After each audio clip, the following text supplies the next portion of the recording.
Okay, great. Thank you so much, Sophia, for a terrific introduction. Because essentially, she did touch upon the subject of telematics, and I'm probably Mr. Telematics. So I'm going to teach you a little bit today about black box solutions, as insurance providers call it. And I will also like to declare that I am not an insurance expert. However, in the last 3 years, I've become one. Why? Because we've developed a solution that essentially needs to look at risk and risk assessment. And that's why I'm here today. And I'm going to give you a very, very quick MBA session on a couple of topics which are all molded in smart mobility. And essentially that is a smart city, mobility, what that means, and then a little bit on data and why data is affecting insurance and smart mobility.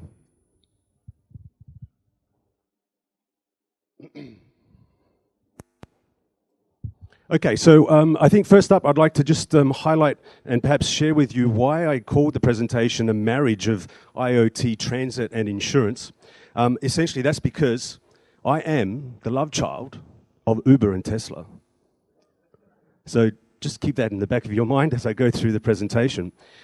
I think the philosophy that I'd like to start with is to look at marriage and essentially how marriage brings people together and essentially how we share our life together and how we need to think alike. Not think alike, sorry, but actually think together. And this essentially is what data and insurance is all about and how we try and minimize risk when it comes to mobility solutions. So smart city and infrastructure is changing at a rapid pace. We're seeing a lot of course, autonomous vehicles come into the market, and with this, of course, requires insurance solutions. A couple of figures there, you can see that there are a lot of investments occurring within the space itself. So this is really a really, very interesting opportunity, which is not something that should be taken lightly. So I mentioned that the topics essentially of what I call smart insurance. Now, in fact, there's another term, and I believe the domain is available, and that is Internet of Insurance. So forget Internet of Things, we're talking about Internet of Insurance. And that is mobility plus Internet of Things, which equals smart mobility, which essentially is smart city, which is smart insurance. Now, just a brief show of hands. Are there any agents in here? Oh, okay, you're not going to tell me, that's fine. That's fine. Well, look, today there are no policy wordings and fine print, so I'm just going to show you a couple of photos and slides, and hopefully that'll give you an idea of what I mean by smart insurance. So, mobility, well, essentially what is it? Well, it's a combination of things and a combination of technologies, and we're starting to see them introduced. Sure. That's better? Okay. We're starting to see them introduced into city environments. And essentially, what this means is we have a lot of different data points in the city now. So that is, trains are being tracked a lot more with black box solutions. Autonomous vehicles and buses are becoming smarter. And we're seeing a lot of apps, such as citymapper.com, allowing commuters to really predict and plan their journeys much more effectively. And within the city environment, of course, we are seeing sensors being placed, not just CCTV in Singapore, but we are seeing other sort of sensors in traffic lights and street lamps, which essentially feed back information to service providers. So this is really what a smart city is. A smart city is essentially a mechanism for us to improve infrastructure and improve services. Of course, within the scope of smart city, there's a number of different facets, and you can go into that another time, and I'm more than happy to send you a couple of 100,000 reports I have about what that means for us. But what we developed was essentially a new type of light electric vehicle within the space of smart city, which applies to a couple of different segments. Allowing people to really solve the last mile problem. And the space that we're in is transportation. So mobility essentially is transportation. It's one of the sub-aspects and sub-segments of smart cities. And clearly we know that urban mobility is a huge challenge. Congestion, emissions, as more of the population moves to within cities, city environments, mobility of getting in and out to and from work and to and from home really is a major topic on the tips of a lot of governments. So, what is the solution? What can we do to really improve infrastructure and really make our movement smart? Well, of course, there's electric cars, and they're coming. Tesla's on the way. It should have been here 5 years ago, but that's another story. So that's definitely going to come. The real question is what type of electric cars are going to be here, and I think we're going to see a couple of different types of concepts which are more catered to the individual rather than family transportation. Flying cars? Nah, I don't think so. Maybe not now, but it's on the agenda, I'm sure. I'm sure Elon is thinking about it, so maybe not in our generation, but I'm pretty sure in the next 50 years we'll see some sort of attempt. In fact, the Chinese are already doing it. Skypods. This is a really interesting technology, which essentially is like not a monorail, but what you see in a lot of tourism areas and islands, and Sentosa has something similar at Mount Faber, and we may see that actually be incorporated within the city. Flywheels, or one wheels as they call it, these are becoming quite little interesting gadgets. I can tell you from the risk perspective, it's very high that you will have some sort of injury, so at your own risk, and that's maybe something in the fine print you should have a look at. And of course, e-bikes are coming up. Singapore is just about to implement the first national bicycle system. It's not electric, unfortunately, but it will eventually migrate and become electric. So, look, at the end of the day, it's called the last mile problem, and this is the space we're in, and the technology and the platform and the hardware and the software we've developed essentially tries to solve this issue. And the last mile problem is about using existing public infrastructure and improving it from door to door. That's essentially what it is. So it's the space, it's the short distance travel space that we're in and that we're trying to solve.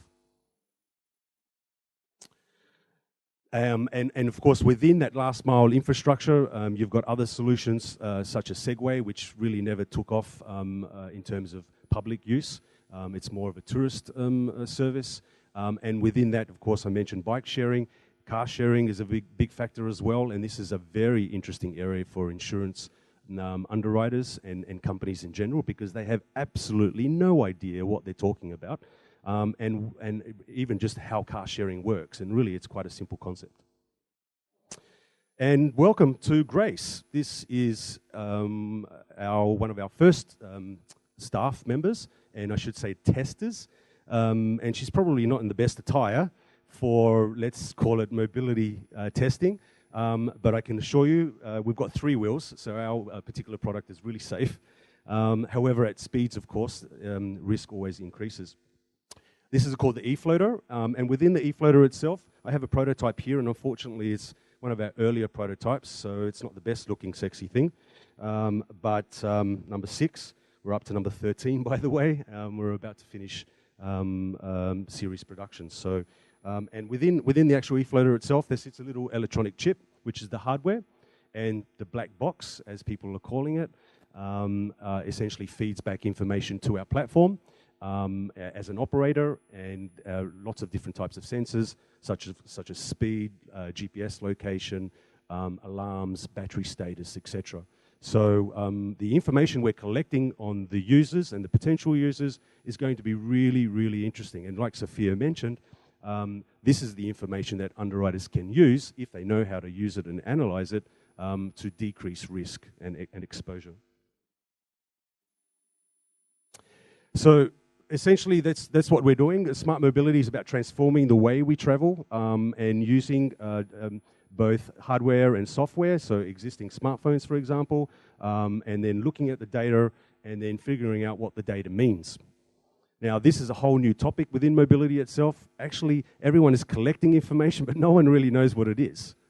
So, who cares that you have 1 year of data that the user goes from point A to point B. But I can tell you that's very interesting information that we've never had before, especially when it comes to digital and marketing advertising revenue potential and promotions. I think I'll skip this slide because this really just talks about what smart mobility is and what we're doing within it. But more importantly, what I'd like to highlight is that what we're aiming towards is not only improving the efficiency of how we get from place to place and door to door, or A to B, as we're calling it, but we're working towards a safe and secure roadway environment. So the risk associated with when you leave your house to your work increases substantially depending on the mode of travel that you take. So what we're also doing is trying to decrease that risk. And one of the popular ways of decreasing that risk and also various ownership is the car sharing model, which is becoming really rapidly increasing within Asia. And we're starting to see that implementation also in Singapore. So, do we need a new formula? Yes, we do, because I can tell you the last 2 years of speaking to a couple of different insurance agencies, and I'm not going to name any names, but I will if you ask me, they have no idea, and it's been really frustrating. Why? Well, firstly, it's because this is a new type of vehicle class. It's not registered, or it's not required to be registered. So for example, in Singapore, LTA have released some guidelines, but no one really knows what it is. Well, we're calling it an e-floater. However, that really doesn't mean anything to insurance providers. So I need to really educate underwriters and explain to them what it is and look at the technical specifications so they can determine some level of risk. And within that risk exposure, we talk about public risk, and we also talk about professional indemnity risk. So, for example, if a user is using it and goes into some property, whose fault is it? Is it the vehicle? Is it the user? Where does the liability stand? And what really is interesting, as you delve into the space, at least our vehicle can be controlled by the user, but what actually happens when it becomes autonomous? This is on the tip of the iceberg for a lot of people. With the advent of more autonomous vehicles coming, and there is a trial currently, which you may have read in the papers, with a French firm called Nutonomy, who are doing robo-taxis, as they're calling it, which I love that term, robo-taxis. And the question is, there is no driver. So if something happens, whose fault is it? As an insurance provider, isn't that something that you sort of need to put a finger on at the beginning before someone actually uses the service? So right now we have and are moving pretty fast with some advice and consulting with a couple of these manufacturers, because no one really knows the answer to it, and it's really scary. They're actually running trials with the intention to release the service, but not having any efficient understanding of who's actually liable. So let's hope that becomes a safe alternative. At the end of the day, look, we talk about the customer, and that's what's changing. Technology, data, all these solutions, it's about the customer and how we can make their life a little bit more efficient. But at the end of the day, the technology is nothing if you don't actually have data. And without data, you're just another person with an opinion. So please, no opinions. Data is king. When we talk about data, we talk about platforms, and that's something Sophia also talked about. And what that means is that the data feeds into a platform where we can analyze and essentially understand what the data does in the actual ecosystem. And essentially, it's an input. So you could say that that our solution is an input. Then there's a platform, which we have, which essentially is software, which collects the data and allows us to analyze it. And then, of course, the data is eventually pushed to the insurer. Technically, the insurer should really come at the beginning, and it will, but for now, I've placed it at the end because they're not at the beginning. So look, at the end of the day, we all know that insurance is about risk, and data is about trying to decrease that risk and put a figure on it and put a value on it. Interesting fact, 50% of European auto insurance have launched some sort of telematics solution. Now, why is that? Could it be that maybe drivers in Europe are a little bit more risky than Asia? Or perhaps there's just more cars there? We don't know at the moment, but it's a really interesting statistic. And I have not really seen any insurers here yet, other than China, which are moving very fast, with having black box solutions. And not just in cars, but other types of vehicles, such as ours.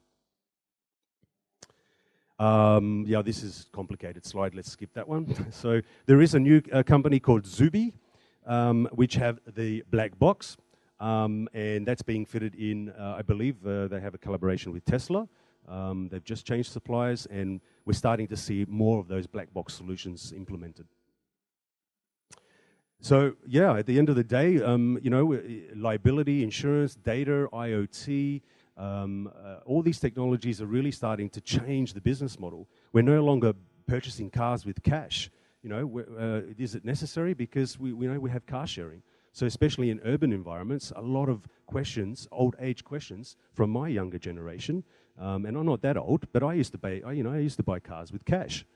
That's in Australia, by the way. So, but now the question is, you know, do you need to buy a car? And if you don't, then you don't need insurance, right? Or do you? So the new focus is all about, of course, avoiding risks, and that's what data is about. And that's why we're starting to see a huge industry transformation where the customer is target, and essentially what that means is a lot of insurance companies are depending on data. And also another interesting statistic is that in Europe alone, within the last 3 years, a lot of the data in telematics is actually being analyzed and used effectively. So not only are they testing solutions, they're actually understanding what that data means for them when they're developing their policies. So I really like this quote, and by the way, this is not something I've made up, this is actually something he said. You know, smart mobility will cut accidents because we're going to be smarter at the end of the day, and it's wonderful, but I don't think he's going to be holding any parties anytime soon because obviously less accidents means less revenue, or does it? So the road ahead is you know, really exciting. We have tapped on a particular market which is only a subsegment. We're going to see a whole new way of moving in the next 10 to 15 years, which I think is going to be fun, interesting, different, and hopefully efficient, and something that certainly will be an exciting space for insurers to figure out, you know, how they participate and how they maximize their returns. So yeah, the next growth driver is IoT. Don't discount it. Do something about it. You know, make more innovation labs, or you know, develop your teams. Find your resources. You know, HR is a big gap in the market for data scientists, and really just place a strategy of importance on it to really understand where insurance fits. So yeah, catch the wave before it catches you. Thanks very much. Thanks very much, Daniel.